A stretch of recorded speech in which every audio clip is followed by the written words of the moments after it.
In the wild, mysterious depths of Brittany, France, sits an old abandoned shack. Surrounded by ancient oaks and home to all manner of forest dwellers, it is here that we meet to share our stories.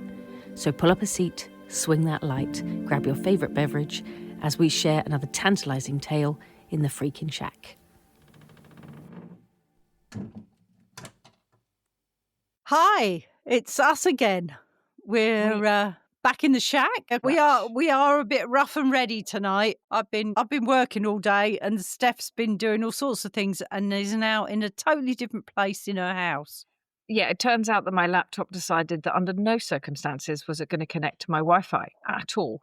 So now I've had to hardwire in. Yeah, so I've had to relocate. So my room is a little bit different here at the moment. And your microphone's not working. It won't detect my microphone at all. So I'm using the built-in, which is probably bad. But as they say here in France, on n'y peut rien. As in, there's nothing we can do about it. No, we'll manage with what we have, and hope that the studio can sort it all out for us and even out everything. Yeah, and edit him out, because I'm sorry, but I've given my boy a bone. Not a bone that he actually consumes, but a stuffed one. Yeah, and when she says boy, she means dog. I mean dog. I mean my boy. He is my boy. Talking of dogs, I am going to put the film up on YouTube. But I took Marlo out for a walk today, and she has taken, no, I should say it the other way around, actually.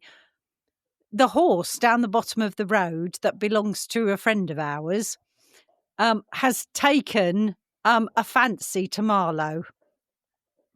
And every time we walk past there now, she comes galloping down the field, calling to Marlo. Aww, that's adorable. It is adorable, actually. And then runs up and down by the fence as we walk along. And Marlo tries to play with her, or him, I don't know. But it is quite adorable. And I did manage to get a nice bit of film of them today. Indy gets the same thing. Unfortunately, there's not as many horses around here, but we do have cows, and the cows have a total silly with him. Yeah. And I've probably got a video somewhere of Indy like trotting along at the side of the fence, and the cow was like galloping after him. Yeah. And on one occasion, it was all white cows, which is hilarious because he's white. And it was just like, oh my God. It was just really funny. Perhaps they thought he was a cow. I think they might have thought he was just another one of them. Yeah, they all had, they had youngsters as well. Not little ones, but you know. I was like, cool. They probably think he's one of them. The other thing I was going to mention when we come on is that because we did an introduction of ourselves right at the very beginning of doing this, this is like over 70 episodes ago now. That's true. And although we talk to each other, we never actually say, hi, I'm Trina. No, we don't. And no, you don't say, hi, I'm Steph. So hi. Yeah, so I'm Trina. For those of you that have never listened before and this is your first time, you really must go back and listen to the last few episodes at least. But I'm Trina, I'm the mum. And because you can't see this if you're just listening on a podcast. Yeah, and I'm Steph and I'm the daughter. Grown-up daughter. Daughter. Yeah. And we take this time to talk about anything we want, but we tend to have some sort of theme that we're talking about. At the minute, it is cursed objects. And our technology always seems to be cursed at the beginning of any recording. Well, I think it's just very in keeping with today's theme. It is. Well, these few weeks now, this is the third week. Yeah, and I mean, given the fact that we are talking about cursed media, you know, we are talking about cursed media, which is very interesting. apart from having a few hiccups, we do not want the rest of this to be cursed when it goes out. No. We want it to be blessed so that hundreds listen to it. That would be lovely. One day we'll be millionaires. Not me right now. I'm currently unemployed, but hey. Yeah. Mind you, was this classed as a day off? Technically, yes. Technically. Yeah, technically, I am still technically employed because I'm paid till the end of this month. Oh, right. Okay. And so we're currently, as we record this, we're currently on the 28th. Is it today? Yes. No, sorry, it's the 29th. Sorry. It's the 29th now. Yeah. Oh, well, there you go. But so thanks, Indy. That's nice and loud, that one. Yeah. We could, as a paranormal thing, if we hadn't have said anything, we could have just said it was paranormal activity. Yeah, the knockers or something. Yeah, well, it's But just we my won't. dog. Sorry, Yeah, it's just your my dog. Anyhow, I have notes. They're not what I would say very organised. Story of our life, really. The last few weeks it has been quite organised, but this one, I just printed them off today without really looking at them, and we'll have fun. Let's put it that way. Fine. We'll have loads to talk about, but it is about cursed media in all its forms. So we're going to start off with, what does cursed media mean? It refers to art, books, films, recordings, and plays, etc. So it's that type of media, creative media, I suppose. So it could be one of these days. It will be cursed podcasts and I haven't heard of one yet, but no, cursed radio stations, and we could always be the very first. You never know. Be. I think we're already there. To be fair. Yeah. The amount of technical issues that we go through, I'm pretty sure there's gremlins in the works. Yeah. So cursed media, sort of based on myth, rumour or superstition. A lot of it. It tends to refer to works that carry bad luck or supernatural harm, tragedy or misfortune. What consists of supernatural harm? I have no idea. I'm looking up a definition. Look it up. This is what you're here for. Yes. So supernatural harm, tragedy, misfortune, either for those who make them, those who consume them. So the people who make the shows, the books, the art, the recordings, and the people who sometimes listen to it or go to watch it as well. The curse is fictional, internal in the story.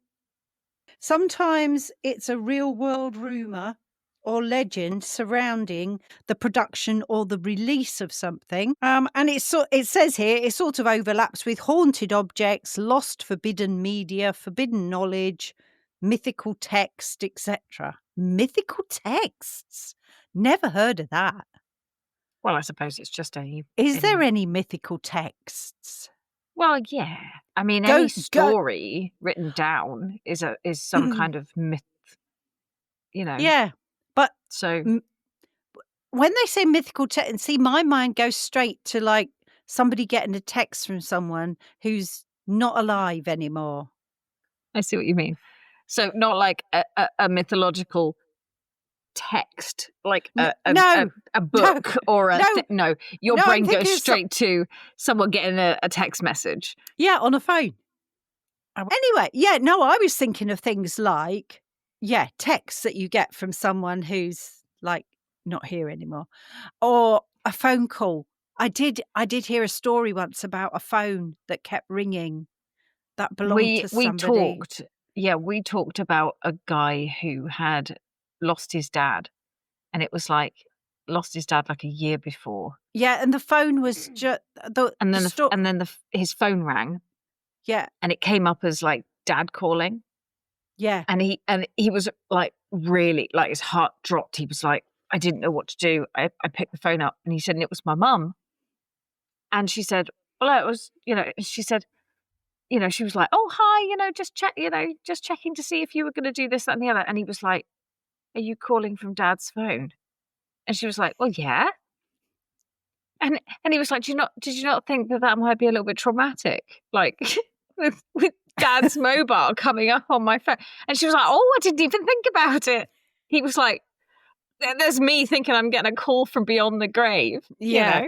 Well, no. That was the story that I'd heard, was the one where this phone was like, the dad had died.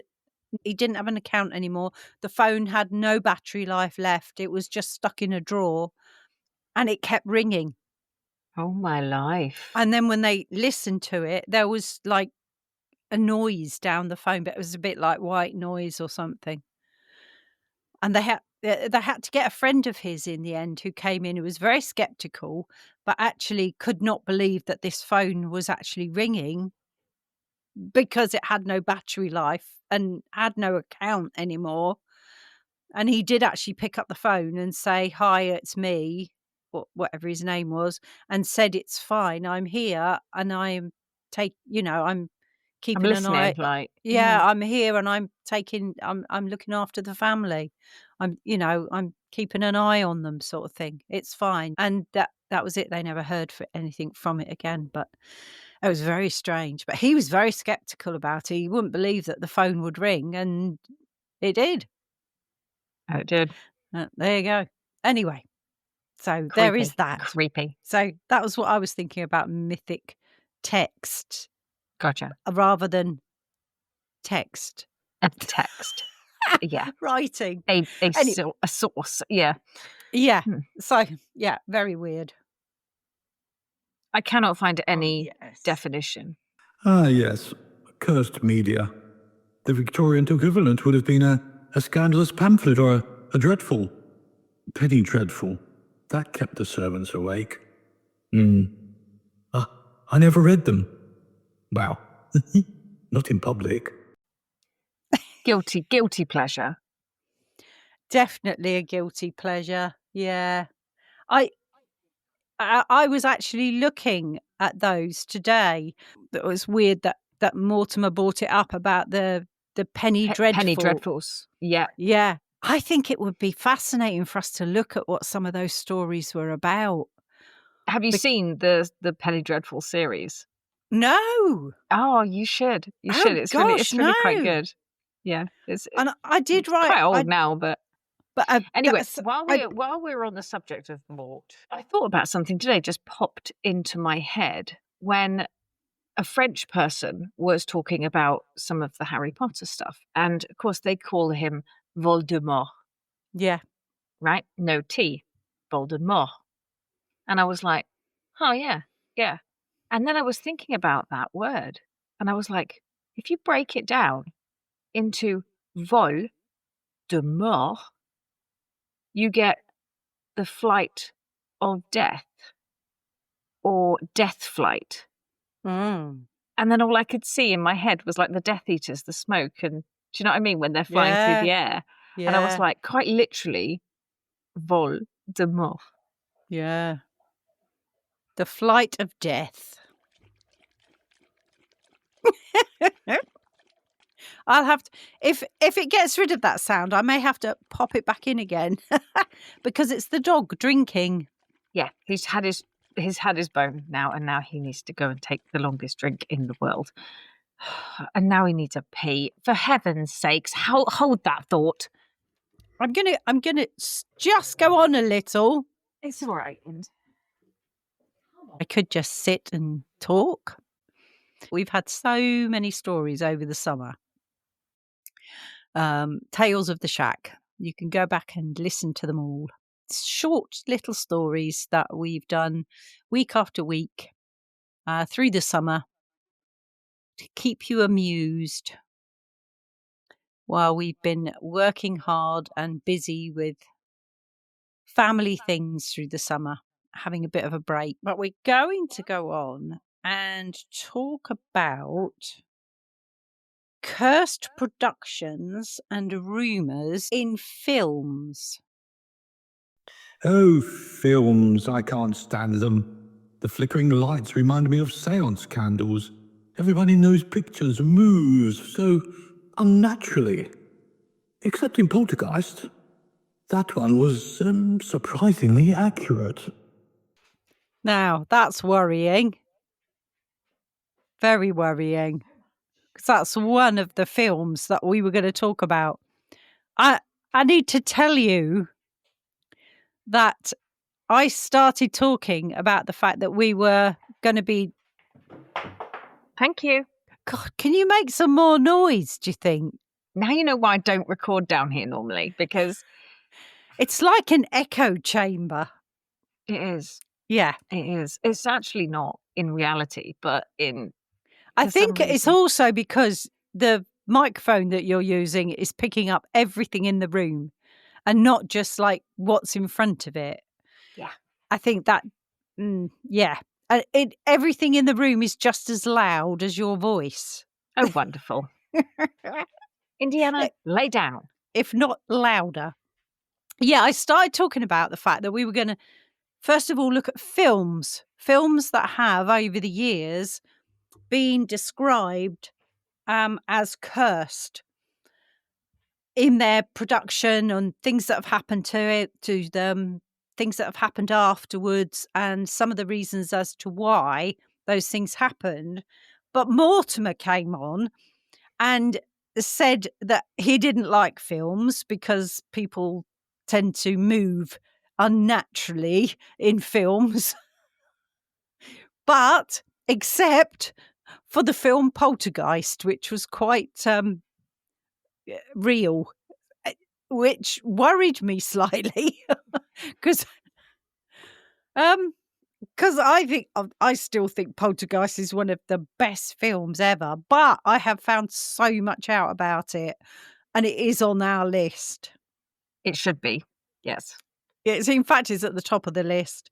So talking about films, Poltergeist, made in 1982.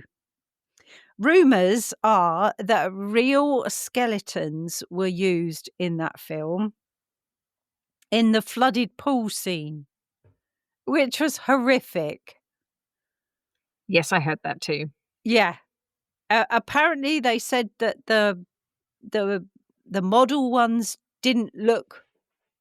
were not good enough. Didn't look realistic enough, so they used real ones. Like, of course you would. What were they thinking?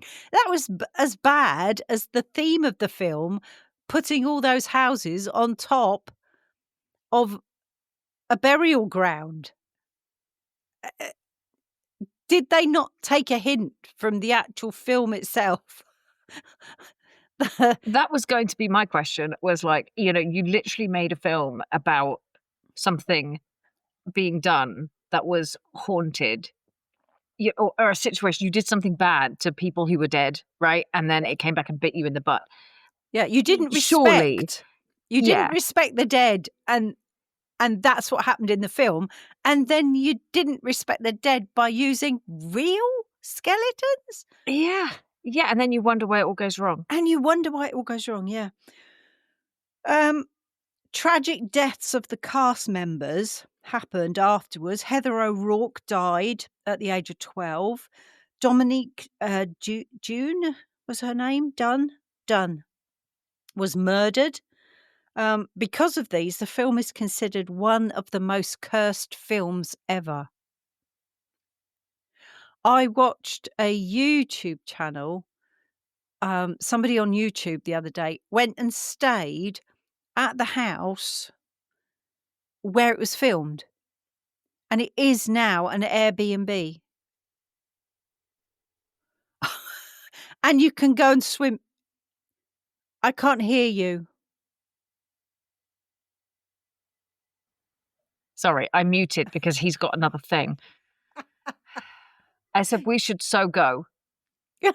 We should do it. We should make a booking. Yeah, all the downstairs is all exactly as it was for the film. The garden is slightly changed. The tree is gone that was out the back. That awful bloody tree outside that boy's window. Yeah. That's gone, but there is a big hole apparently underneath the concrete where the mechanical tree was actually planted in the ground. But so that has all changed. But there is a swimming pool, and the guys that were staying there on the YouTube channel were they actually went in the pool with pretend skeletons. They weren't real, but they had them in there, sort of making them wave and putting them on floaties on the swimming pool and things. Yeah, I think that's fair. I mean, when it's a plastic skeleton, I think you can get away with it. It's it was fine. That was just fun, but they have got like the table and the chairs in the kitchen are all still set up exactly the same kitchen. So the whole thing with when the chairs all go. Yeah, where and the chairs go up all up on the table. When she turns around and then all of the chairs are all piled up on the table. They tried to reenact some of the bits of it. It was hilarious. It was absolutely hilarious. I will say what YouTube, it was Adam the Woo, and he went with some of his mates. He's a great nerd when it comes to films, but in a lovely way. He loves Jaws and he loves Back to the Future and stuff like that. So he quite often goes like to places where bits of it was filmed. So I do quite like watching Adam. But it was the very first time it was on his bucket list. He said to go and stay at the house, and he slept there overnight as well. The upstairs isn't exactly the same as like the film. That was done all in a studio, I think. But they did have the child's bed in the room with a bloody clown in the corner. Oh, no, I don't think I can cope with that. I don't like clowns. I definitely would not have slept in that room. I'd have locked the door. But so it was very good. Adam the Woo, if you want to go watch him. Love it. But anyway, that was Poltergeist, one of the films. The other one is The Exorcist. Now, I have never watched it all the way through. I've seen clips. I have never watched it all the way through. Dad went and watched it when he was a kid, when he was like a teenager, because it was made in 1973. In 1973, I was 11, 12. I was about 14, so I probably wasn't old enough to go and see the film anyway. But Dad was about 17 at the time, so he went and he left halfway through. He did not like it at all. Mind you, Dad he loves spooky stuff, and we watched lots of spooky stuff on YouTube, and we watched people like Ghost Theory and Mark. Can't think of the other one. I'll try and put them in the show notes if I remember. I'll put some links to some of the ones that we watch. Yeah, that real horrible horror films, not really up my street. Not up your dad's street either. Not. Yeah. See, I quite like them. Yeah, there's something about them that I just find. I watched them when I was younger. Weird. Like, I think the first one I ever went to see was Suspiria, and that one was scary enough for me. There are some that I've seen that I wouldn't choose to watch again. Because the thought of certain parts in those just make me go, oh, no, I can't. Yeah. See, they scar my brain, and then I can't get them out of my head. I'm like, nah, don't need to watch that. But The Exorcist, multiple accidents and strange events. There was a set fire which destroyed McNeil's house set, but Regan's bedroom survived. I don't know what all these places are, so because I've not seen the film. Injuries to cast stunt people. Turn the page. People deaths were loosely connected as well. So when they say loosely connected, are we saying like these people died whilst whilst the movie was being made, or shortly I have afterwards? no idea. I didn't look any more into it, not knowing the film as much. It is something, if you want to look it up, you can and have a look. But I didn't go any further into it. It was just one of the films that lots of weird stuff has happened to. Deaths loosely connected. I'm sort of putting it down to the fact that people that were involved in the film have possibly died afterwards. But if they were old people or had Yeah. accidents, yeah, if, again, you know, I can't. Yeah. Skeptic brain coming out. It could. I mean, even my skeptic brain says, yeah, that may have More happened. coincidence than The fact that they were involved in the film and then something happens to them afterwards. Mhm. Would it have happened to them if they hadn't been involved in the film? So we will never know. The Omen is the next one. Mhm. 1976. Good film. There was a lightning strike which affected planes carrying the cast and crew. Do you put An that act down? of God. Do you put that down to the film? Other accidents happened, even one death echoing a scene in the film. Oh, which one? I don't know. We need to know which one. I cannot stop my throat from. Yes, you're a bit. Sorry. I am a bit, yeah. Yeah. We'll let you off. I had a cold last week. Yes, I know you It's did. the remnants. Yeah, the ending of it. Yeah. Yeah, so we need to find out a little bit more, I think, about this. Yeah, I totally need to know which scene it related to. And then rumours of bad luck during shooting, as in shooting the film, not actual shooting. shooting. I've got The Twilight Zone, the movie, from 1983. Now, I love The Twilight Zone. I used to watch it as a kid, and there's one that really stuck in my mind. And I've never forgotten it. And it was a mum just in a family, and she was just busy the whole time. She was just busy all the time, just running from one thing to the next, to the next, to the next, to the next, to the next, sort of cooking and cleaning and looking after the kids, and never had any time to herself. And she just was praying that she would get some time for her. And then something happened, and there was going to be like a nuclear attack. Yeah, and like all the nuclear bombs had been fired from all over the world. And she ran out into the garden and was just wanting everything just to stop, because it was all too much. She just couldn't cope. And she just asked for it all to stop. And something made everything stop. Time just stopped. And everyone just froze in the positions that they were. And the bombs in the sky just froze in their place. She was the only person on Earth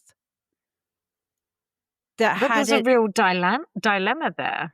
Yeah. Because do you start it all up again, only then for all those bombs to land? Yeah. Oh. Yeah. And I've never forgotten it. It just really affected me at the time. I was like, what the heck? What the heck do you do? I mean, if you start time again, which is what I think she had the option to be able to do. But of course, by that time, everyone was going to be dead on the planet. Yeah. Including her. But at the time, she was able to, everybody had stopped. Time had stopped. The clocks all stopped. Everything. It was, it was very bizarre. But that's the one that's always stuck in my head. I'm sure it was a black and white one as well. That's how old it was. But I'll have to see if I can find it on YouTube or something. Yeah. But never seen it again since, and never forgotten it. So yeah, the Twilight Zone, the movie, was a famous tragedy A helicopter crash during shooting killed Vic Morrow and 2 of the child actors. Oh my goodness. You see, one thing has to go wrong in something, and then that's it. It's like cursed. Yeah. The whole thing is Yeah. cursed. It gets like this reputation, doesn't it? That Yeah. anyway. Especially, I think, when that movie is a paranormal or a haunting or a, Yeah, perhaps it is because of that. Anyway, we go on to music stuff in a minute. I'm drinking my brew. We did talk about this before. I have a mocha. Coffee And mocha. But you have something far well, nicer. I've got a little bit. I have elderberry vodka and lemonade. That sounds so nice. Homemade elderberry vodka Very nice. and lemonade. And it is rather nice, I have Yeah. to say. I only got a little one, but The next film is called The Crow. yes, I know The Crow well.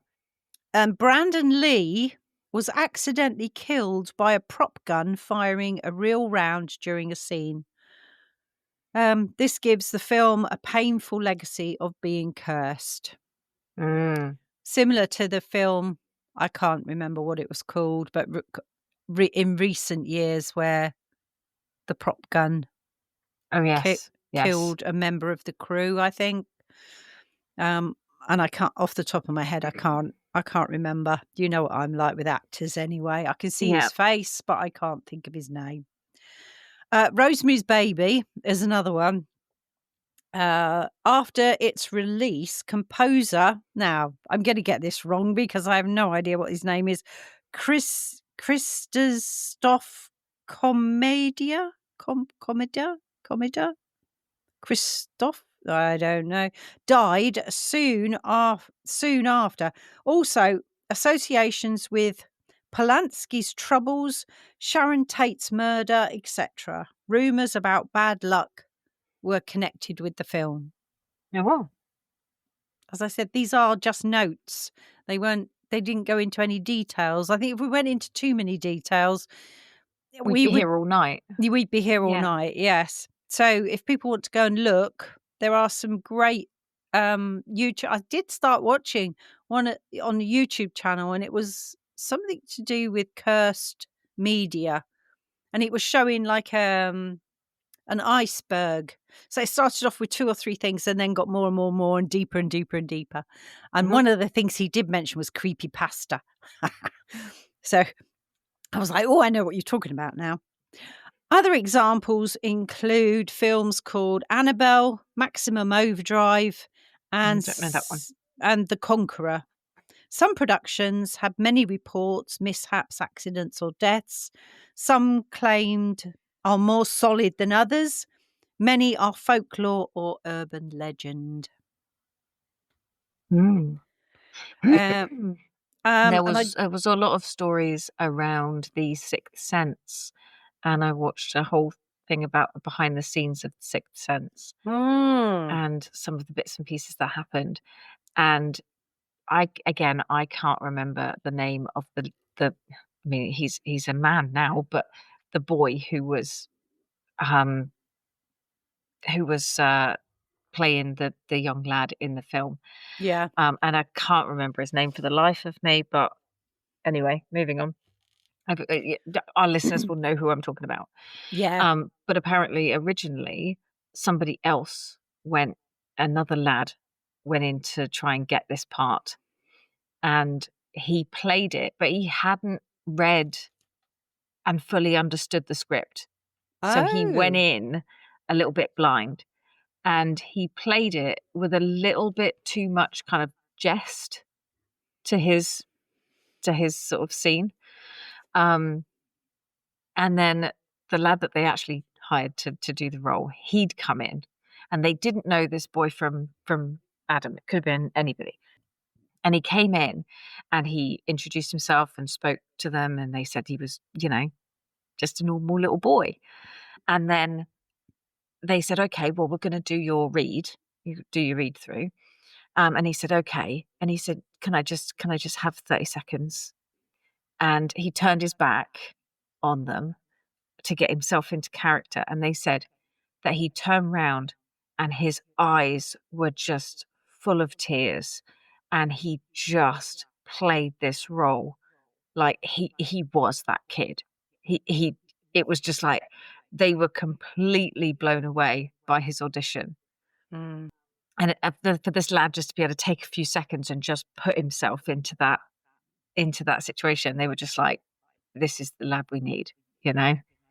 And he did a fantastic job. And those scenes where you see where the ghosts are around and you see the breath, right? Oh, They you talked about this. Yeah, You they talked about actually in the they last. actually froze them. Yeah, they put them in a freezing cold room. Yeah. Yeah. They literally put big tarpaulins over the top of the whole set to make it as small as possible, and they pumped in ice cold air into that so that they were Weird. just freezing to death. Dear of them. They did monitor how long they left them in that set for. they were to come out every few minutes Yeah. and warm up. But yeah, it was interesting. Okay, so the last one that I've got here is a film or a concept. There was also the concept of Atuk, a screenplay film project often cited as cursed because multiple actors associated with it, including John Belushi, John Candy, Chris Farley, and Sam Kinison, all died after being attached to the film. I don't know how long after they died, but, you know, it's a bit like saying all the people that were in a film in 1948 have now died and it's cursed. I don't know how Yeah. long after. I think some of them definitely died far earlier than they should have done. Mm. Put it that way. So, Yeah, yes. it is. It can be a weird one, because at which point do you cut it off? Yeah. You know, Yeah. and it's like if somebody I think dies very quickly after something has been filmed or recorded or something like that, and then you look at that thing of, and we'll probably talk about it a bit more with the music one because I know that one a bit better, in terms of somebody records a song and they die after recording it, and then somebody else records that song and then they die after recording it. But it's like, but if somebody else then does it, but they die 4 or 5 years later, do they still get lumped in with that they recorded this song and then died? Where's that cutoff of time? Yeah. Because I don't know. Yeah. But yeah, it's a weird one. They become part of the legend, don't they? Yeah. Yeah. Yeah. Okay, so we're now looking at books. And I've got a few here. There's probably loads more, but I just got a few. The first one, media within stories or books that treat cursed media as a plot sometimes, or art with supernatural effects. So the first one I've got is one that's called The King in Yellow by Robert W. Chambers.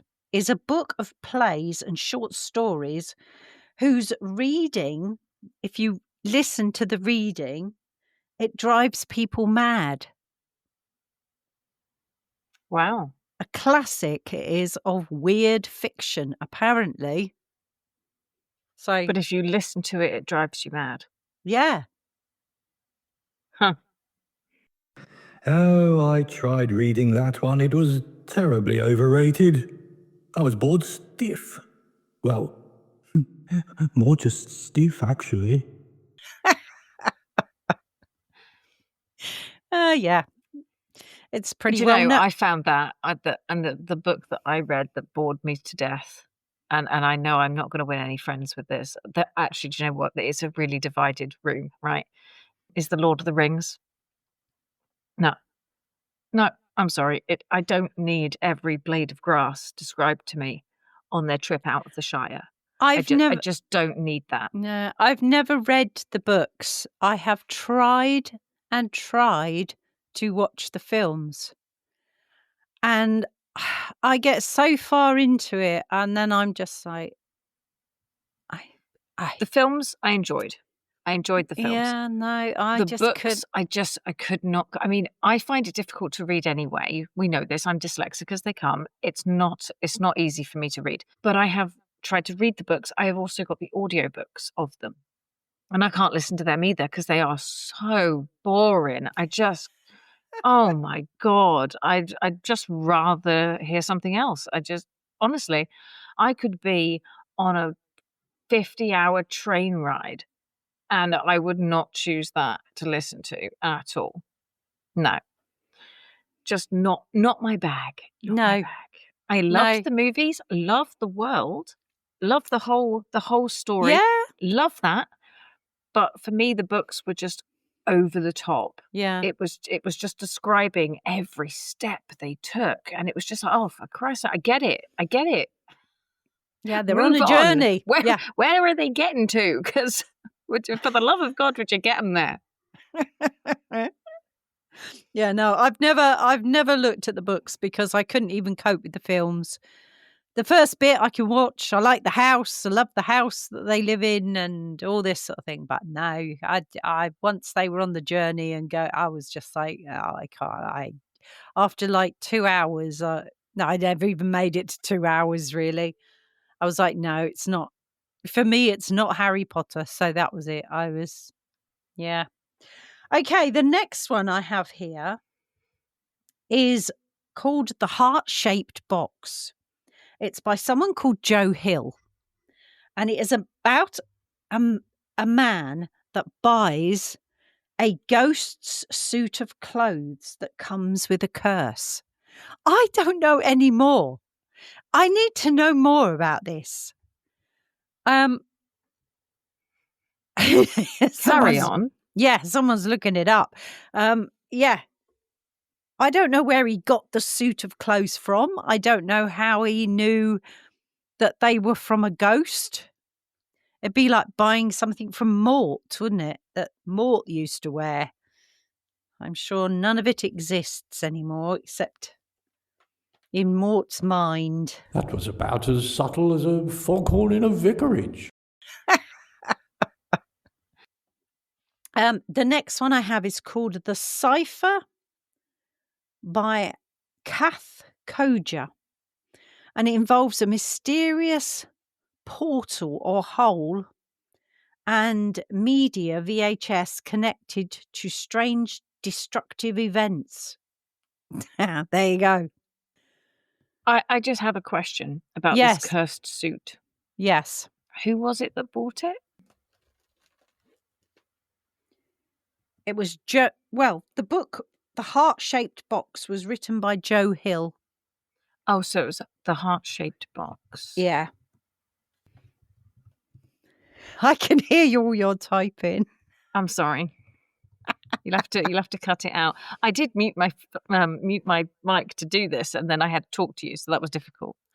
But I'm having difficulties at the moment because I have a English QWERTY keyboard, right? But it's set up for French, so the A and the Q and the W and the Z are all in different places. Are all in different places. The M is in a different place. So every time I type on it at the moment, nothing is where it's supposed to be. So yeah. Okay, so we're talking about the Heart-Shaped Box novel. Yes. Okay. Oh, interesting stuff. Okay. So, an aging rock star. The synopsis is says about an aging rock star called Judas Coyne. Cool name. He spends his retirement collecting morbid memorabilia, including a witch's confession, a real snuff film, and after being sent an email directly about the item online, a dead man's funeral suit. Oh, right. There we go. So Jude is informed by Jessica Price, the dead man's daughter, that the old man's spirit is attached to the suit, so that Jude is effectively buying a ghost. Oh, a bit like us. Yeah, we didn't buy him though. We didn't. No, we adopted him. There we go. We got him free. Jude cannot pass up this creepy opportunity. The suit arrives in a heart-shaped box. Various odd occurrences cause Jude to realise that the ghost is deadly and means to kill him and those around him. His assistant kills himself, but not before contacting the woman who sent the suit. Jude finds out that the ghost was the stepfather of a groupie. Oh, my life. It's a whole big thing. Oh, wow. And it's quite a long synopsis here, so I won't read it all, just in case anybody actually does want to purchase and read this book, because it might give away some bits, so I don't want to spoil it too much. But actually, it looks like quite a good one. I might look into getting that one myself. There you go.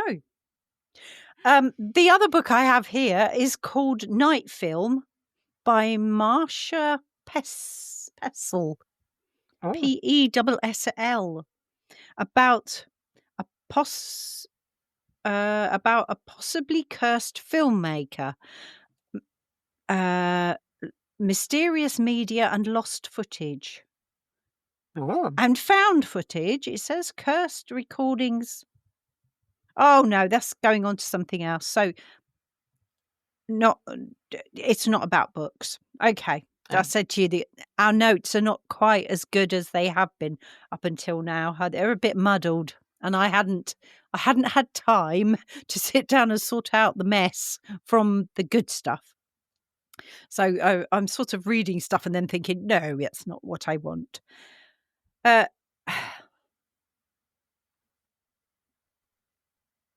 is something called Cursed, an anthology. It's short stories around curses, though not all tied to media. So that is just a book about curses. So there you go.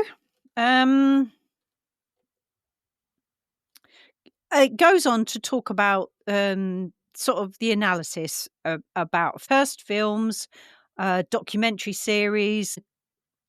There is it's all right, I've got an aeroplane going over. I was going to say she'll get there in a minute. Yeah, it's just gone right over my roof. Yeah, this is just things that you can actually find in normal sort of media. There is something called Curse Films. It's a documentary series. It explores the myths and legends behind Hollywood films said to be cursed: The Omen, Poltergeist, The Exorcist. And it asks where the legends come from versus what is documented. So that is something that you can find on normal, channels and things.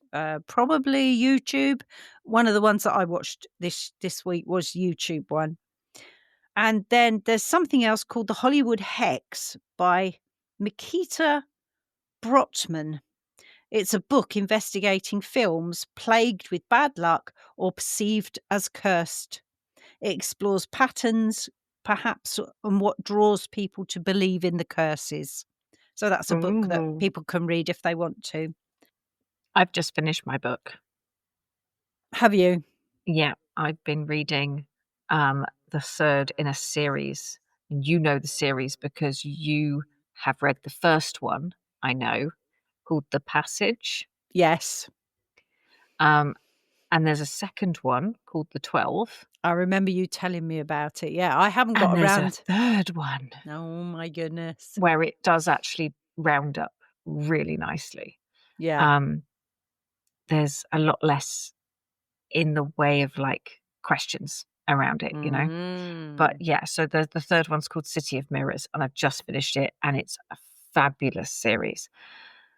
Well worth reading if you're into that kind of thing. In terms of it's a bit dystopian, but a little bit fantasy, but not too fantasy. It's set in the real world, but with a sort of virus outbreak of sort of vampire type thing. But it's a lot less romantic vampire and a little more viral badness.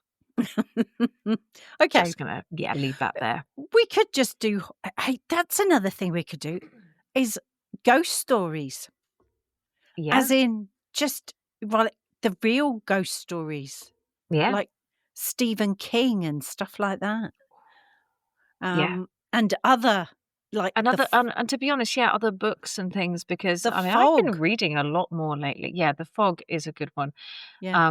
The other one that got The me other one- saying Stephen King was Needful Things. Oh, I know. That's a weird one. The one, I'm not sure I can remember the name of it now. I might have to look it up in a minute. But the Stephen King one about when he couldn't go to sleep. Insomnia. Oh. Is it called Insomnia, I think? It Oh could my be. goodness me, yeah. That blew my mind, that did. Very good story. Yeah, maybe we need to talk about some ghost stories at some time. We won't do it at the minute, but we have been talking about books, cursed books and things. So maybe The it's one you're something else. referring to, the Stephen King one, is called Insomnia. It is called Insomnia. I thought it was, yeah.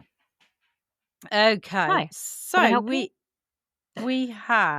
there are patterns in cursed media, mythology and fiction where they are linked to real deaths, injuries during production, accidents, stunts, set issues that amplify the rumor of the curse. So anything that happens on set after they've already said it's unlucky starts to amplify the story, and obviously feeds into the curse.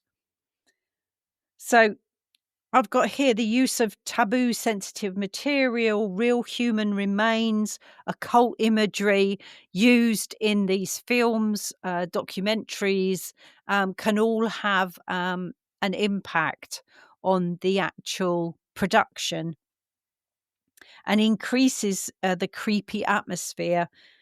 Like we were saying about the use of real skeletons in the film Poltergeist, using real graveyards when they're doing filming for things can add to the creepiness and the eeriness of the actual production itself. Lost media or forbidden recordings, texts can all feed into the myth and legend and the stories and the beliefs about something creepy. It invites this connection, if you like, the more creepy side and the links with curses and bad fortune. It does go on to talk about like the psychological effects of this, because even just talking about it can make somebody think something's going to happen, and then you always make it happen because you think it's going to. There is a thing there where you can drive yourself to actually fire. Sorry, he's going to be so noisy right now. Where you can actually trigger that part of your brain that hunts out the types of things you're thinking about. So if you're constantly thinking about negative things happening to people connected with certain things, your brain will actually hone in on all of the negative things that are going on. Yeah. It's a bit like if you buy a car and you think it's that it's a new car for you, and then blow me down if everybody else hasn't got the same car on the road, because you tend to notice it all the time.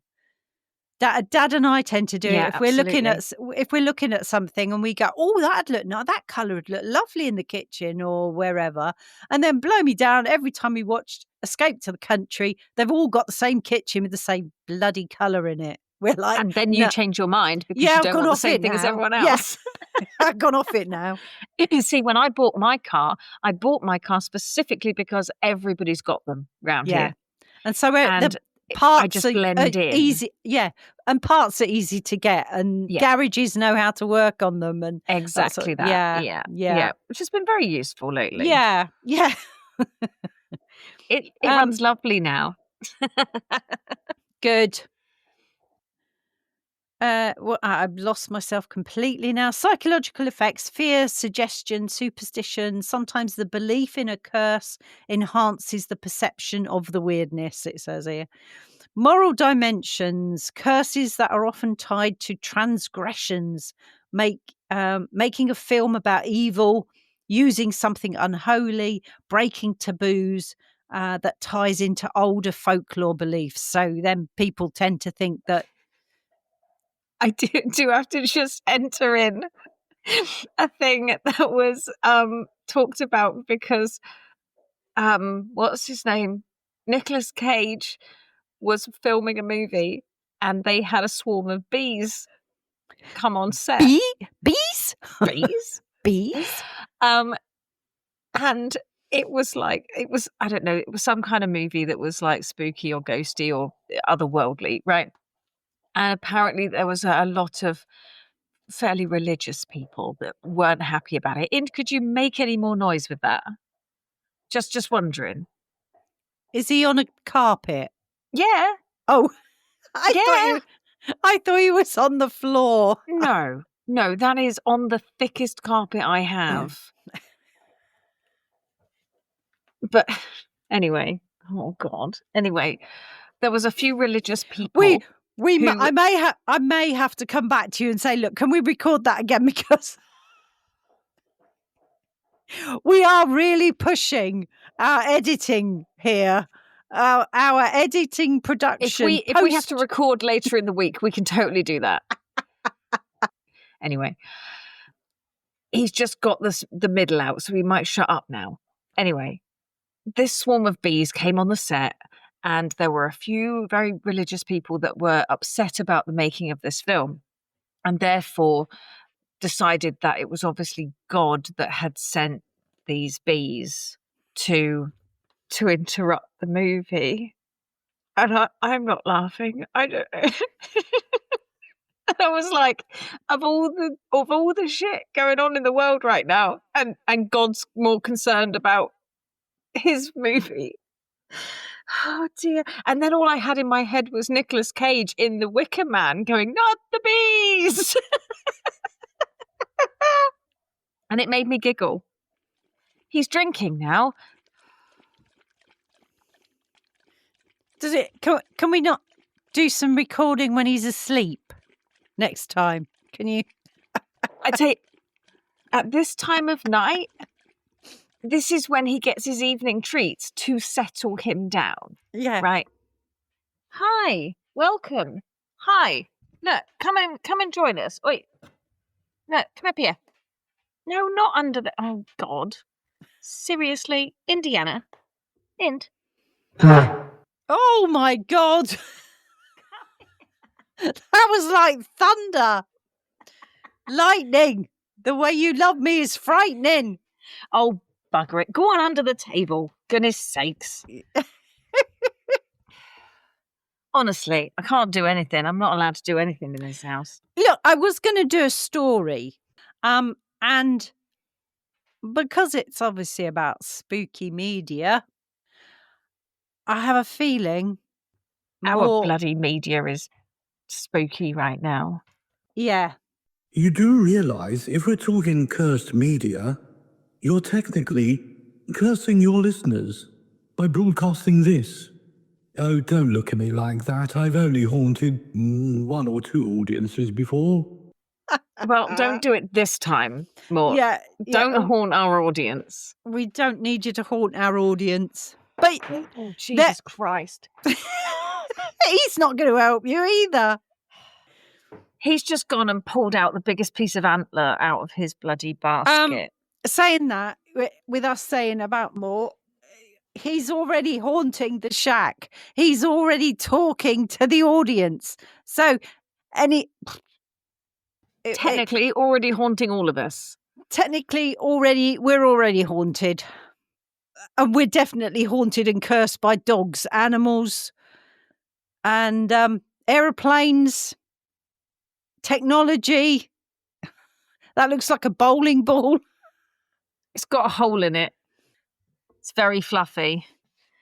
But Indy has decided that he wants to play with this. and roll it round the floor. It's got tennis balls in it. Oh. And he's decided that this is the time he wants to play with this and roll it round the floor. Well, I am going to sort of talk now quickly about... I'm just going to mute myself. I'll just carry on regardless, quietly in the shack without all the noise from Steph and her animals. This is hilarious. It's just honestly, he has been in the kitchen, completely out the way, under the bloody counter, doing nothing all day. And yet the minute that I set up and want to record something, he's like, oh, well, it's playtime now. That's it, you know. What a dick. I've got that. I was going to talk about music. I've got the play. We talked about the play the other day. The play that they don't mention the name of, the Shakespearean play. So that sort of comes in with all of this. It's called The Theatre Curse, the Scottish play, a long-standing superstition among actors. Axters? What's an axter? Oh, Christ. I can't even read. Oh, dear. A long-standing superstition among actors saying the word Macbeth inside a theatre is considered bad luck. Theatres have many rituals, and it's useful if you want a theatrical superstition or cursed performance. To use the... Why would you want a cursed performance? I don't know. Maybe it brings in more punters. It's a bit like a hotel saying, we have a haunted room. Yeah, I would imagine actually that would bring in a few guests. So yeah okay, and I'm again, on board. Okay. We've watched quite a few YouTubers who go to so-called haunted bedrooms in old places and then sort of tell you about what's happened. Mostly nothing. So yeah, that would be me. Nothing would happen. No. But there you go. But the only song, and I'm sure you can come up with some more, there is some music that is supposed to drive you insane if you listen to it. But the other thing was the Beatles album, the White Album from the Beatles, was considered cursed or weird. Charles Manson said that messages come from the album. What messages? I'm not sure. Are you looking it up?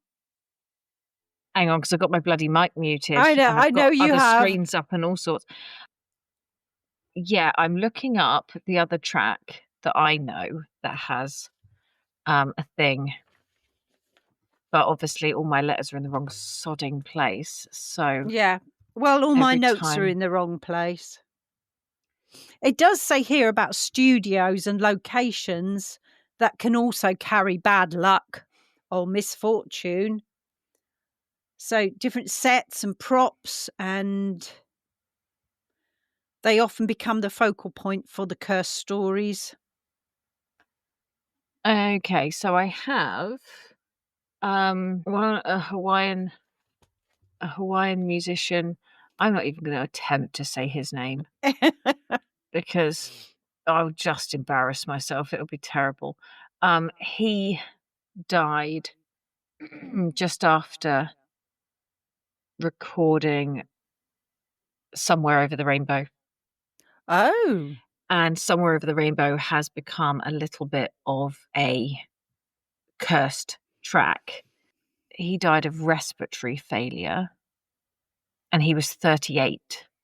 I will say he was a larger chap, but I can't seem to find any of the others, and I've got a whole list upstairs, but of course I haven't got it right here. And put in the... I've got here one other, and it's something called Gloomy Sunday. Mm-hmm. I've got to be very careful the way I word this, but it was nicknamed the Hungarian unaliving song. Oh, my life. Yes. Historical reports, and there were historical reports and cultural responses to this. The BBC banned it completely. It was tied, the tune itself was tied to a spate of people unaliving themselves and moral panic in the 30s and 40s. Mm-hmm. It said it's a strong example of a song that does something to listeners. Crikey. Oh, I attempted to hum along to one of those cursed records that you mentioned. One of those modern types that you seem to love so much. The shack's fire actually went out while I was humming. Entirely coincidental, I'm sure. Well, I hope so, Maud. I hope so, but I will say, in winter, don't sing that song. Yeah, no, not what the... I'd rather have the fire on, please. Oh, dear. Yeah, so that is a real... Yeah, I don't intend listening to that piece of music anytime soon. No. It does go on to talk about visual art, but we have already talked about paintings in the last one, because that was like normal things that you have around the house, a bit like films and books and stuff like that, really. Pretty much. But so we had the crying boy, and we had the what was the other one? The painting, The chair. We had the chair, but it was the painting I'm thinking of, because I've got paintings down here under media. Right. And it was the one that the bloke wouldn't sell. The artist had used his own blood or something in the... Oh, that's right. It was in the picture. That really weird. The screaming man. Yeah, but I yeah. can't remember what it was called. Yeah, Can't remember. Go back and listen to last week's. I was going to say, go and listen to last week's. Yeah, the Beatles was the only other one that I came up with, that, apart from this Gloomy Sunday, which I do not suggest anyone listens to. No, potentially not. I was just trying to pull it up here. Oh, I can't find it now. Don't worry. It was like it was the traumatized bloke, but it wasn't. It was the something man. I can't.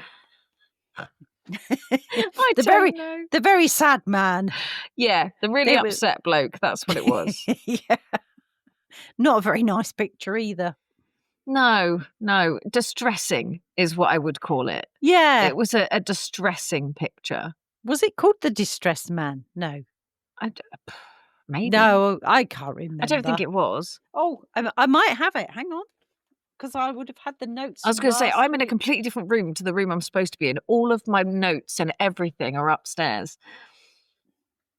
So I have nothing with me but a very noisy dog who has thankfully shut up now. The anguished man. The anguished man. See? I knew it was, the... There you go. So, it's I'm sorry it was a little muddled tonight. It was a little noisy. It was a little crazy. Cursed. It was a little cursed. Cursed media. We had ghosts talking to us and all sorts of things. And maybe it's for the best that we shut up now, because it's now... even if I edit this, I have no idea if I'm going to manage to get rid of 16 minutes worth, because it's 1 hour and 16 minutes worth. You can have a go. Get rid of all of Indy's noises. Just cut everything out with that. It'll be fine. You drop a few minutes there. It could be fun. We may have to do this again anyway. Might have to re-record this if the recording doesn't come out. Well, we'll try. We'll see how it goes. Anywho's, we're pretty much done. I think it's time both of us went and had a good sleep after that. and just I need another drink, I And think, after that. I think I need a drink actually. And on my health regime, I've walked so much this week. I think I've still got over 800 calories still to eat now. Oh, wow. So I'm going downstairs for tea and toast. And I might have to find myself a gin or something and just chill add out. your calories up, yeah. Yeah, just getting ready for Dad arriving back tomorrow morning. Excellent. So, and then your other half is back Wednesday? Wednesday morning. Yeah. So not tomorrow, but the next day. Yeah. Next week, we are talking about items that are cursed because of religion and ritual. Oh, fun. There you go. We have two more, that one and then one after that, which is children's toys. Oh, it's a good one, actually. Yeah, I know we've sort of talked about dolls' houses, but we'll talk a little bit more about that. But we're also going to talk about dolls and teddy bears and wind up toys that go off on their own and toys that make noises in the night. And that would actually lead us nicely on to our next series. Oh, it certainly will. Our next series is going to be so cool. Coming up to Christmas, we'll probably have a couple of weeks of Tales from the Shack before we go into the new series. But the new series, do you want to tell them what it's going to be about? Well, the new series is going to be about original fairy tales. So the tales that are not as Disney-fied, shall we say. It's the real tale behind the fairy tale. Yeah. And actually, we've got some really interesting things in there. It's going to be good. I have been researching like a demon. A demon? Yeah. Demon researcher, me. Demon research. That's it. I think that could be what this episode is called now. Yeah. Oh dear. I think there was a demon in our research this week. Oh dear. Right. Anyway, I think we need to say goodbye. I think Mort needs to say goodbye. So say goodbye, Mort. Say goodbye, Mort. If any of you start seeing shadows or hearing disembodied voices after this episode, it's not my fault. Well, not entirely. What have you sorted out, Mort? What are you plotting? Not so sure. I don't Mort. need any more disembodied sounds. Right? I've got two animals that are a pain in my ass.